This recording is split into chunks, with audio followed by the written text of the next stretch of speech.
With the founding of Sanctum, Luuk Melisse has started a sound, dance, and movement phenomenon that is being called a nomadic movement.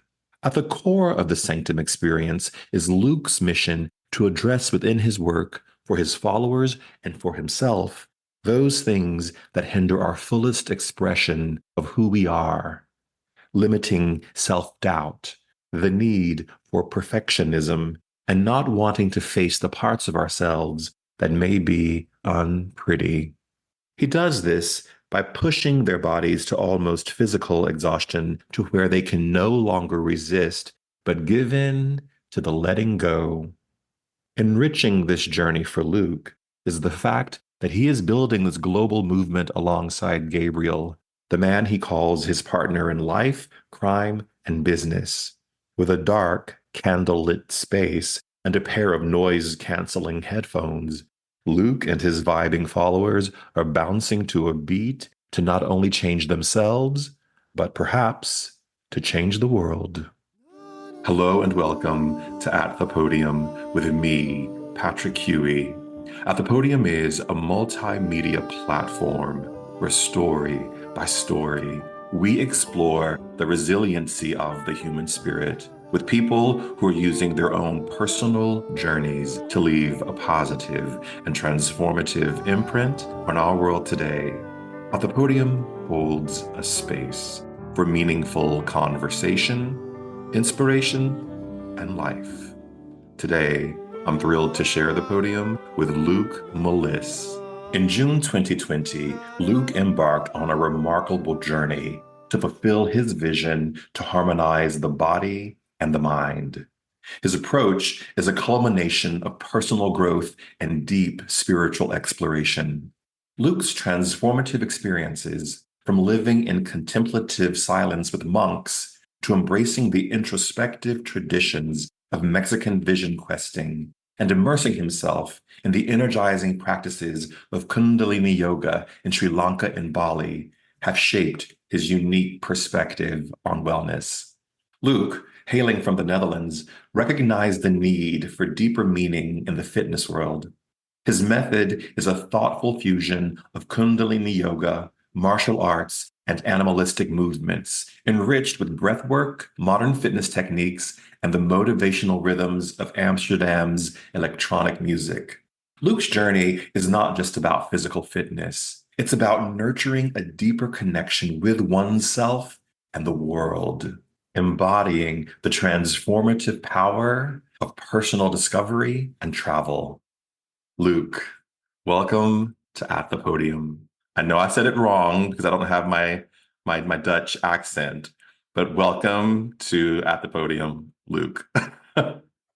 Thank you so much for having me. And actually, you pronounce my last name really, really, really well. So well done on that one. I wanted to put the Dutch accent that you told me about into it, but I'm not that brave on camera to do my first Dutch accent. Well, you did well already. So So I wanted to start. There is a great quote from you in British Vogue about Sanctum, which has been described as many things, but it's been described as what I love. It's been described as a nomadic movement. And this is what you say about it. You say, well, I'm going to read the quote first, and I'll let you respond to it. What you said to British Vogue was, at Sanctum, we invite participants to break out of the urge to be perfect. We let out the parts of ourselves that we would usually hide. We invite and embrace the whole self. So for the people who are listening or watching who don't know, what is Sanctum and how did it begin? Sanctum is my little baby, which I started together with my partner in life and crime, Gabe. And Sanctum is on a higher level. It is a community where we use movement and expression to make a deeper connection with ourselves and other people. Mm-hmm. I have been realizing over the last years is that if there's one thing we need, then it's the need for connection. We live in a world where loneliness becomes actually a big disease in the Western part of the world. And I wanted to create that safe space a Right. safe space where you can be yourself, where you can make a connection with yourself and also with other people. And that's why I created Sanctum. For me, as a background, I used to be a dancer. When I was 8 years old, my mom took me to a theater show, and I told my mom, this is what I want to do. She had no idea how serious I was until I ended at the Academy for Ballet when I was 11 years old. And I ended up in a musical theater. After my dancing career, I naturally dove into the sports world, where I have been teaching cycle classes, reformer Pilates classes. And to give you more background information, my mom was a medium. She was a very spiritual person. Why I'm explaining all this is the reason why I created Sanctum is I wanted to create a sequence where we combine physical work with emotional work and energetic work, because those three elements I found out work really well for me. I love to work on my physical body, on my emotional body, and on my spiritual body. And I found out that in the offerings nowadays, you can only choose one of the three, right? You go to a mindfulness class, you go to a cycle class for your body, and you go dancing for your emotional body or whatever you want to do. And that's why I wanted to bring those three elements into one class. So I started to play around with elements such as high intensity movement, Kundalini yoga, martial arts, primal movement, and for me, a very important one is the power of your mind. So inspired by Dr. Joe Dispenza, by Tony Robbins. And I put that all into one big soup, and I created the Sanctum signature sequence, which is like a roller coaster where you go through all those elements from high energy, mindful energy. So yeah, that is the reason why I created Sanctum and what Sanctum is in general. Now, you, at 8 years old, you were studying, you wanted to study dance. You go off to the academy to study dance. And one thing that I sort of love about how you speak about dance and movement and Sanctum is you use words like there's a community aspect to it, that there is, you share your feelings. There is the joy of movement, the joy of celebrating with each other. It's a safe space, a space where you can be yourself. And a person who comes from a balletic background, I wonder where it's so about, in many ways, in the beginning at least, it's about structure and lines and choreography. I'm wondering how you moved into this idea of a more holistic, a more unifying view of what movement is and dance could be. That is a great question. And that brings me back to the reason why I started, the reason why I told my mom, I want to become a dancer, is for me at that moment in time, dance was my way to express myself, right? So whenever I would go to dance class, I would find the freedom. And especially as a teenager, I struggled with being gay. I struggled with, in general, being a teenager and having so many insecurities. And for me, going to a dance class was my way to express myself. And I didn't need anything. And I fell in love with listening to the piano and moving and flowing and using my body to express myself. Later on, once things got more serious as a dancer, my hobby became my job. There were performance points involved. And I found myself over the years getting a worse relationship with movement and dance because it became my job and it needed to be perfect. It always needed to be perfect. And I think that brings me back to the quote that you were reading at the start. I think Sanctum is my answer on that element that I struggled with myself. I don't want things to be perfect anymore. And I found myself as a dancer and as an actor trying to be perfect with everything I did.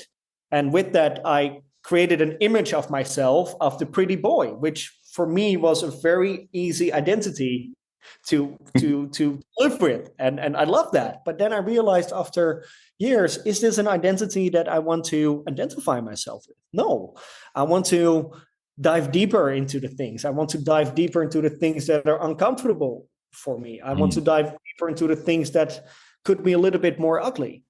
And actually, Sanctum has been my answer on that. And hopefully that resonates also with other people? What is there within yourself? And can you maybe unravel some ugly parts within yourself? And can you get rid of some things that are holding you back?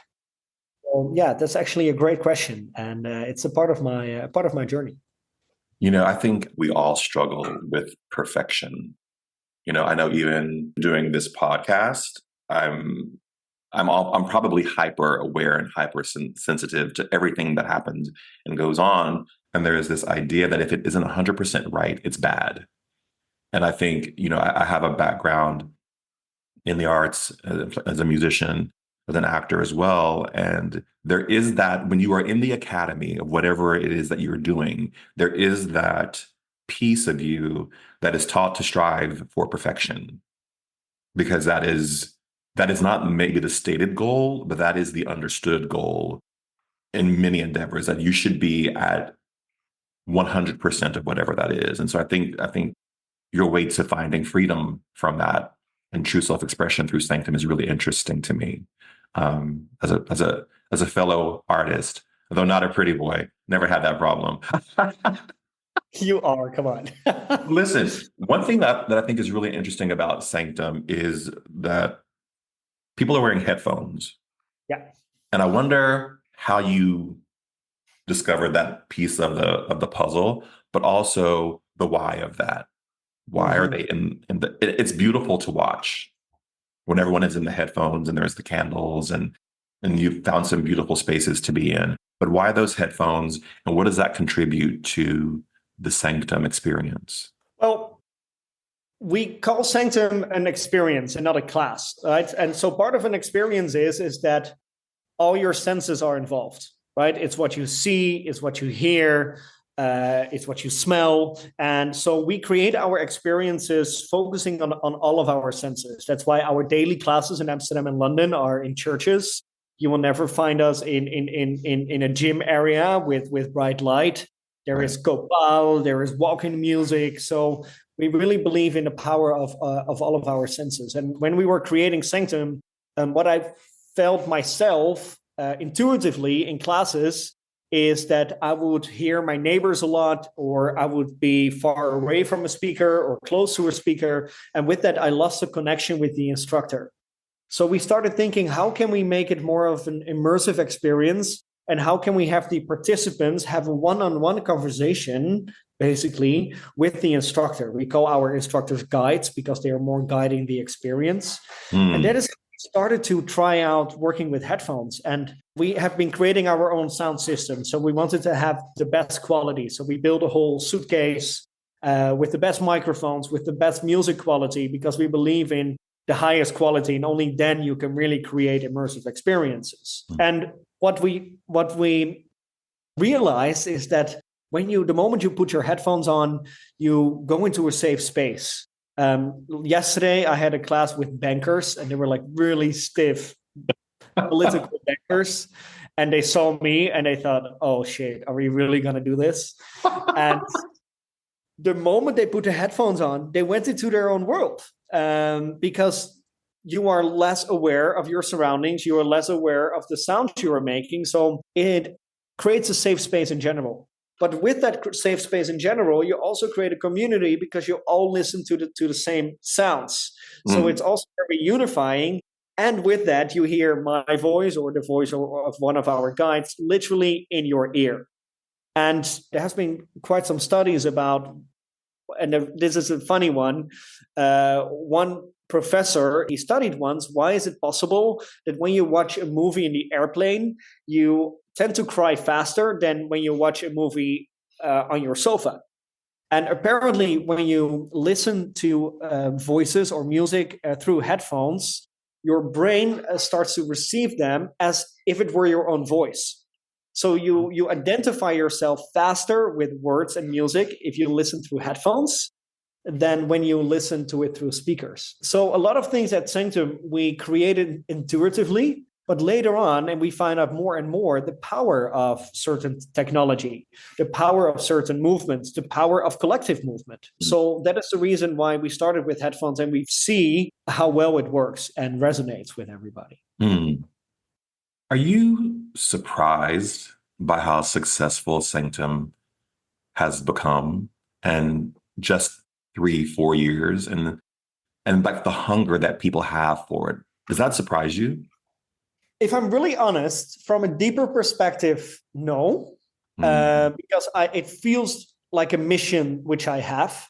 And well, we opened Sanctum 2.5 years ago, but 4 years ago, I already had visions when I was meditating that I would stand in front of a huge crowd, like in a stadium. And in September, we have our first event in a stadium.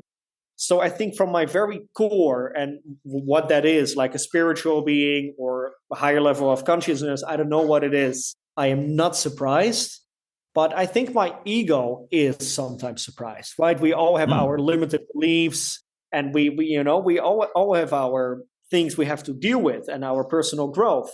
And I think sometimes over the last years, things went so fast that my ego sometimes has to adjust, right? Because your ego wants to stand in the way and says, "Oh, it's going too fast for you. You're not good enough. You cannot Ooh. do this yet."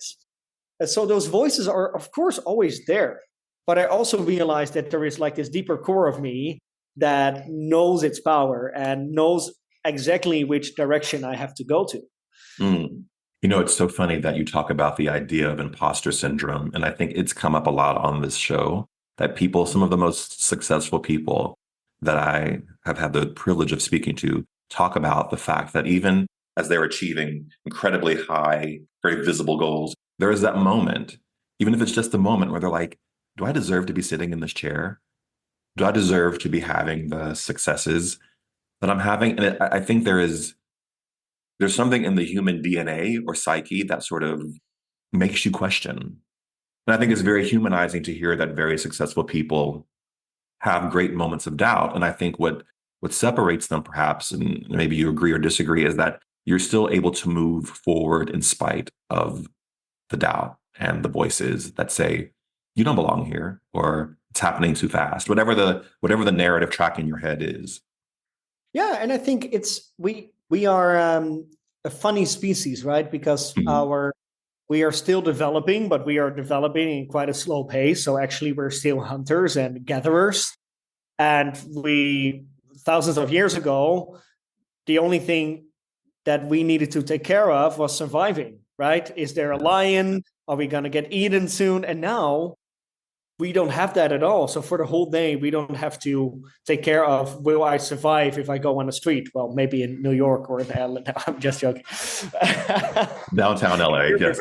Europe is really safe.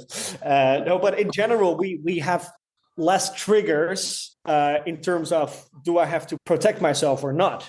But still, our brain works that way, right? So our brain Mm. is still looking for elements to think, do I have to go into survival mode? And when you add a lot of stress to that, you stay in a survival modus, and that's why we end up being in a survival modus. And survival mode is only about protecting yourself, and it's based on the past, and it's Mm. never focusing on the future. And that's why I think it's so important for us to find moments to become more mindful and Mm. to get out of that survival mindset and to get out of a mindset that is only trying to protect itself. Because often a lot of people are in a survival mode for the whole day. What does it mean for you to have your partner, Gabriel, being a part of this journey with you? Um, it is really special. It's also hard because Yeah. we are partners. We are also business partners right now. But the most important thing for me is I see him from a different perspective. So I used to see him only as my partner, and he would work, and I would work, and we would come home, and we would have our private life. But now I sometimes find it really sexy to see him in a meeting, and I see him negotiating, or I see him coming in with new ideas. I'm like, wow, I really appreciate that part of you, and I think it's part of our journey together as partners to always elevate each other up and to always find new ways and to always investigate new opportunities, whether that is the renovation of a new house or moving into a new city or building up a company. I think our relationship personally really loves that and needs that to always go into a next phase. But not every relationship is created for that, right? It's also about who you are and how your dynamics are as partners. What kind of responsibility do you feel to the people who are following where you're leading with this? And it's been called a movement by many different people. So what kind of responsibility do you feel to the people who are following where you and Gabriel are leading? I feel a huge responsibility, actually. Mm. And sometimes it wakes me up at night.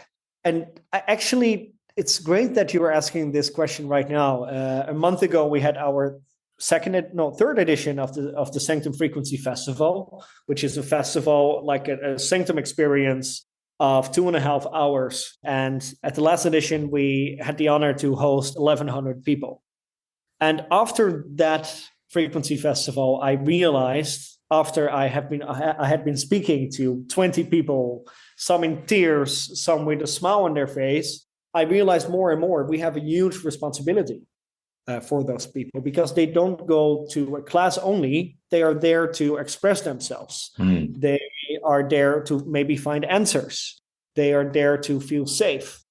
And I take that responsibility serious. And that's why the only thing I can be responsible is myself. So I am making sure that I take care of myself, of my physical self, of my emotional self, and of my spiritual self. So I don't drink, I don't do drugs, I meditate every morning, I try to read as much as possible, and I try to go at least 2 or 3 times a year to a very inspirational trip where I can learn. Because I'm also just a student and I can share with you what I know, but there is so much more to learn. So in a few months, I'm going to do my first Vipassana trip. Later this year, I'm going to go for a Kundalini deep dive to really deep dive more into the practices that I use in my in my offerings.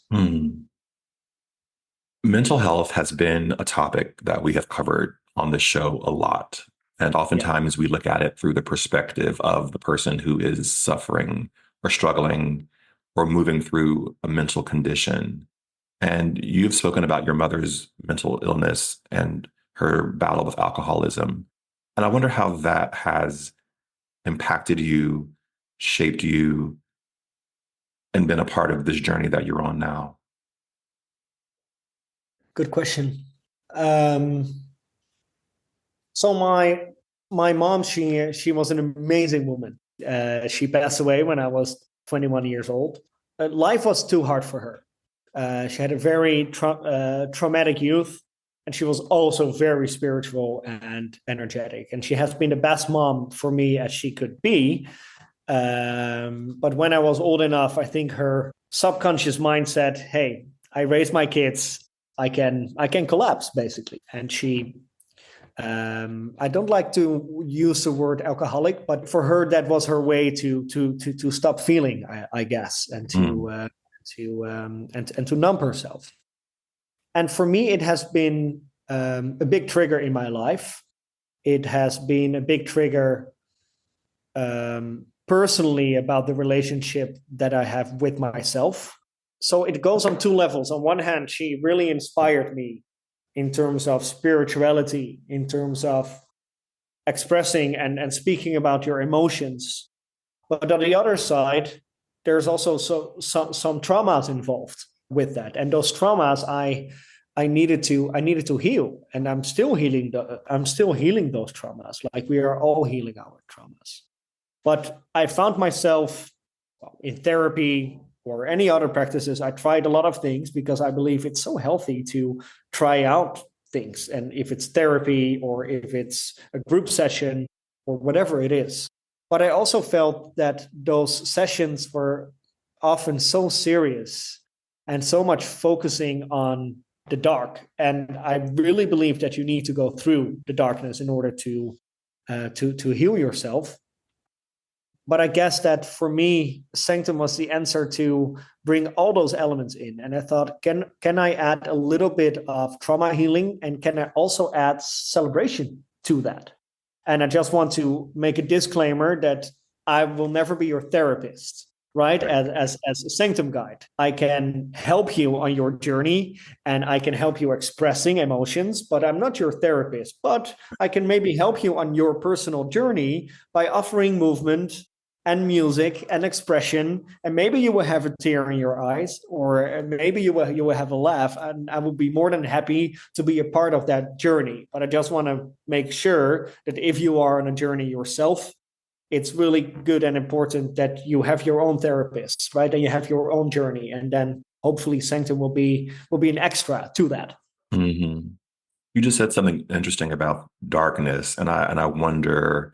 You say that the darkness of her life and death was important for you, and to move through that. Can you Yeah, speak a little deeper about that? yeah. I am actually a big fan of darkness. Mhm. Call me a Scorpio, but I was actually reading a book from Shaman Durek. It's called Spirit Hacking, and he is like a sixth generation shaman. And he really inspired me with what he was writing, and I fully agree with him that we live in a world where we actually want to hide the darkness, and we want to make everything beautiful and pretty. And with that, we become passive aggressive. Maybe Mhm. some people recognize themselves in that because it all has to be good. Um, Perfect. Perfect. And what if we embrace the darkness? What happens then? If you shine light on the darkness becomes smaller. If you run away from the darkness, it will hunt you and hunt you and hunt you. That's why I'm actually a big fan of darkness. And that's why I'm using that in my class as well. If you feel discomfort, use it. It's there for you. It's telling you something. It's telling you something, and go through it. Don't run away, but have the guts to say, hello, darkness. I give you a hand. I give you a big hug. What do you want to tell me? Yeah, I think what you're saying is interesting because oftentimes we associate darkness with evil, and I don't think that's what you're saying. No, no. Darkness is we are a part of a whole spectrum. Without darkness, there's no light. Without nights, there are no days. Yeah, Right? So it's a part of us, and it's not evil at all. But we created something evil around darkness, right? it's a good trope for a movie, I suppose. You have said, and you've said it a couple of times in our conversation. You've said that you've seen the future of wellness and that it's ugly. And I wonder, why is it ugly, and what do you mean by that? Yes. So I think that nowadays wellness is often focused on pampering yourself in a way, right? So it's an indulgent bath, it is a massage, or an amazing aromatherapy. Well, there are thousands of things you can do, which is all beautiful. But I believe that the future of wellness also touches upon the uglier parts of ourselves, and that is what I was sharing earlier. Maybe in order to feel better, you need to go through some things. And that's what we do at Sanctum. We use our physical body. We tire your body during class, and Yeah. people who have joined know that there is some discomfort in that. And that is what I call the ugliness, because sometimes you need to go through some discomfort in order to find more peace and more headspace, and more positive thoughts. So that is what I mean with the future of wellness is ugly. I think I hope that actually the wellness direction is going more into embracing the more ugly parts of yourself, or the parts that are not defined as perfect. And I hope we start to appreciate them a little bit more. Mhm. I look at movements like Sanctum and Soul Cycle and CrossFit that are really creating what I would call global villages of people who are coming together almost in a way that they did in the church in the 15th, 16th, 17th centuries in that religious kind of way. And so what do you think that tells us about where we are today in terms of loneliness, feeling disconnected, and this need to feel plugged into something greater than ourselves? What do you think that means? I think we are in a very concerning period of time, if I'm really Mm, honest. I think we lose connection a lot through digitalization, social media, and what we need as human beings is connection and community. Mm. Um, in the past, we had way more community than we have right now, right? You would have your neighbors, and you would have your villages, and you would know all your neighbors. You would have your football team. You would have your church you went to. You would play certain games every evening of the month with the friends in your village. And nowadays, most of all those community aspects are gone. Yeah. And I think the reason why communities as SoulCycle and Sanctum work so well is because we are in a huge need of connection. Because you can also bike at home.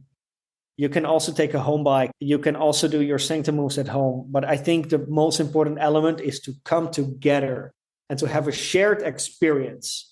And that is why a lot of people used to go to church a lot, and still many do, because it's a shared experience, and you focus on a shared belief, and you perform a ritual together. And I think that is something that we are missing in our world in general right now. Mm-hmm.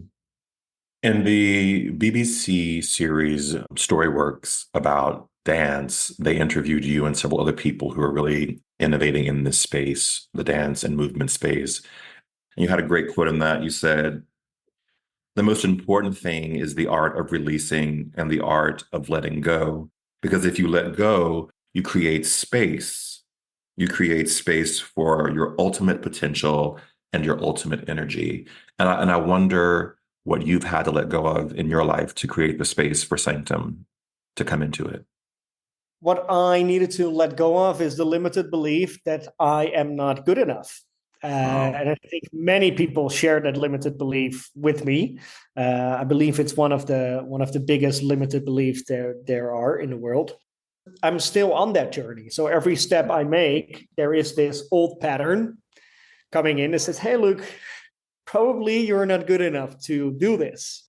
But luckily, I found a way to break through my patterns. And that is what I mean with releasing. We use Sanctum, and I use Sanctum in order to break our patterns, in order to create new neural connections in our brain, which invokes positive thoughts. Because we are so programmed in our mind, right? And if we don't break that, if we don't release that, we will always have the same thoughts. And 95% of our thoughts are subconscious thoughts. So if you wake up every day and you tell yourself, I'm going to change, you would change 5% of your choices. Mm. So I think we need to release our subconscious patterns. And that is through movement and through many other practices, mindfulness, but getting out of your normal thinking and dive more into your subconscious mind. Mm. So on this season of the show, I'm interested in exploring this idea of legacy and what we leave behind. And legacy is a very broad word, and what it means to people is very different depending on who they are and where they are in their life. And I wonder for you, what do you think your legacy is or what your legacy will be? And are you in search of that, or are you doing that thing today?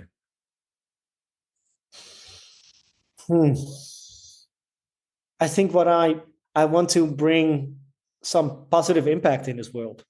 Mm. I want to bring a positive ripple and hopefully a wave. And my goal for this year is to empower other talents to create those experiences and to create that ripple, because it's not about me. It's about the impact we want to create. So if I can teach as many people as possible to host those experiences, then the impact will be bigger.